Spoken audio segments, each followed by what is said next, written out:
కరుడుగట్టిన ఖలిస్తానీ ఉగ్రవాది గుర్పత్వంత్ సింగ్ పన్నుపై నేషనల్ ఇన్వెస్టిగేషన్ ఏజెన్సీ తాజాగా ఎఫ్ఐఆర్ నమోదు చేసింది. ఆగస్టు 15వ తేదీన ఎర్రకోటపై నుంచి ప్రధాని నరేంద్ర మోదీ త్రివర్ణ పతాకం ఎగరవేయకుండా అడ్డుకున్న వారికి అక్షరాల 11 కోట్ల రూపాయల రివార్డు ప్రకటిస్తామని గుర్పత్వంత్ సింగ్ పన్ను కొంతకాలం క్రిందట ప్రకటించారు. ఇందుకు సంబంధించిన వీడియో ఇటీవల లీక్ అయింది. దీంతో గుర్పత్వంత్ సింగ్ పన్నుపై ఎన్ఐఏ కేసు నమోదు చేసింది.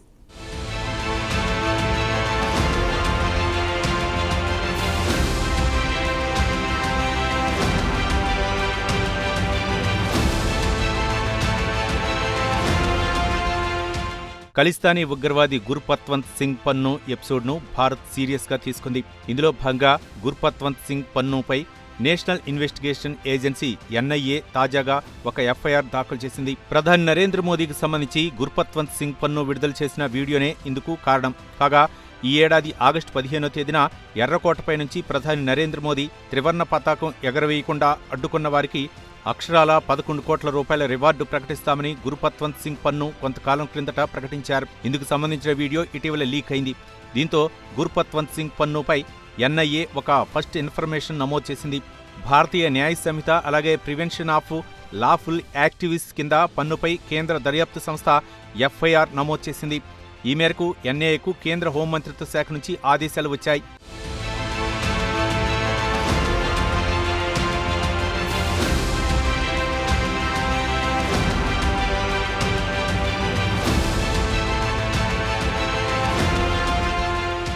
ఇందుకు సంబంధించి నేషనల్ ఇన్వెస్టిగేషన్ ఏజెన్సీ అందజేసిన వివరాలు ఇలా ఉన్నాయి.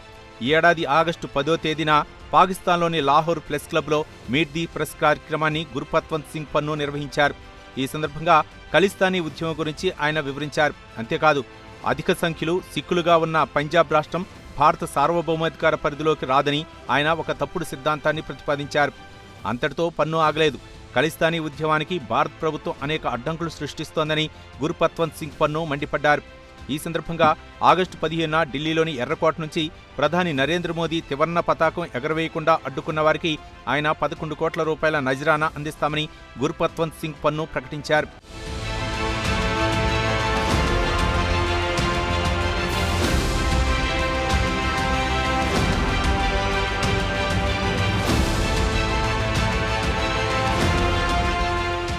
పన్ను కథ అక్కడితో ఆగలేదు. ఖలిస్తానీ ఉద్యమాన్ని పంజాబ్తో పాటు మరికొన్ని రాష్ట్రాలకు కూడా విస్తరించబోతున్నట్లు ఆయన ఒక బాంబు పేల్చారు. ఇందులో హర్యానా, హిమాచల్ ప్రదేశ్, ఢిల్లీ రాష్ట్రాలు కూడా ఉన్నాయని పన్ను వెల్లడించారు.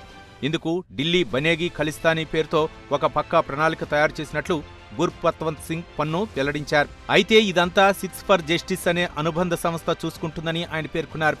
దీంతో భారత సార్వభౌమాధికారంపై గుర్పత్వంత్ సింగ్ పన్ను యుద్ధం ప్రకటించినట్లయింది. ఈ నేపథ్యంలో భారత్లో శాంతి భద్రతల సమస్య తలెత్తే అవకాశం ఉందని కేంద్ర హోంమంత్రిత్వ శాఖ పేర్కొంది.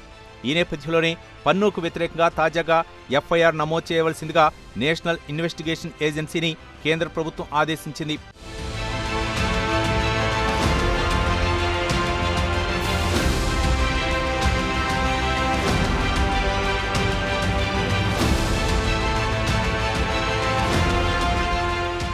కాగా ఇక్కడ గుర్పత్వంత్ సింగ్ పన్ను గురించి తెలుసుకోవాలి.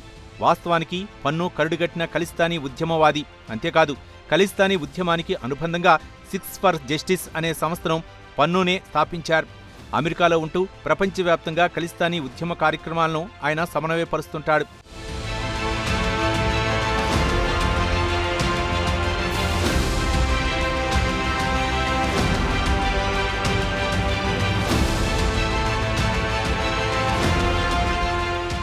ఇదిలా ఉంటే కొంతకాలంగా ఖలిస్తానీ మద్దతుదారుల కార్యకలాపాలకు కెనడా కేంద్రంగా మారింది. దీనికి ప్రధాన కారణం కెనడా జనాభాలో అధిక సంఖ్యలో సిక్కులు ఉంటారు. అంతేకాదు కెనడాలో రాజకీయంగా కూడా సిక్కులు చాలా పవర్ఫుల్. దీంతో చూస్తూ సిక్ ఓటు బ్యాంకును దూరం చేసుకోవాలని కెనడాలోని ఏ రాజకీయ పార్టీ కోరుకోదు. దీంతో ఖలిస్తానీ ఉద్యమకారులు ఎటువంటి హింసాత్మక ఘటనలకు పాల్పడినా సదరు రాజకీయ పార్టీలు మౌనం వహిస్తాయి. అంతే తప్ప ఖలిస్తానీ మద్దతుదారుల కార్యకలాపాలను ఖండించవు. ఈ నేపథ్యంలో కెనడాలో ఇటీవల ఖలిస్తానీ మద్దతుదారుల ఆగడాలు ఎక్కువయ్యాయి. హిందూ ఆలయాలను ఖలిస్తానీ మద్దతుదారులు ధ్వంసం చేశారు. సదరు ఆలయాలపై ఖలిస్తానీ ఉద్యమ అనుకూల నినాదాలు రాశారు. మరీ ముఖ్యంగా జస్టిన్ ట్రూడో హయాంలో ఈ ఆగడాలు చాలా ఎక్కువగా ఉండేవి. అయితే జస్టిన్ ట్రూడో కుర్చీ దిగిపోయాక పరిస్థితి కొంతమేర అదుపులోకి వచ్చింది.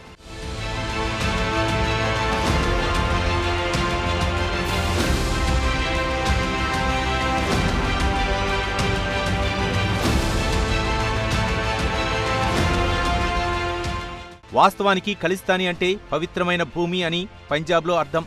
సిక్కులకు ఒక ప్రత్యేక దేశం కావాలన్నదే ఖలిస్తానీ ఉద్యమ అసలు లక్ష్యం. ఈ లక్ష్య సాధన కోసం అనేక సిక్కు సంఘాలు పోరాటాలు చేశాయి. ఈ సందర్భంగా చాలాసార్లు హింస చెలరేగింది. అప్పటినుంచి ఖలిస్తానీ ఉద్యమం అనేక మలుపులు తిరిగింది. కాగా 1970-80ల ప్రాంతంలో ఖలిస్తానీ ఉద్యమం తీవ్ర స్థాయికి వెళ్ళింది. ఏది ఏమైనా జడలు విప్పుతున్న ఖలిస్తానీ ఉద్యమం భారతదేశ సమగ్రతకు పెనుముప్పుగా మారుతోంది.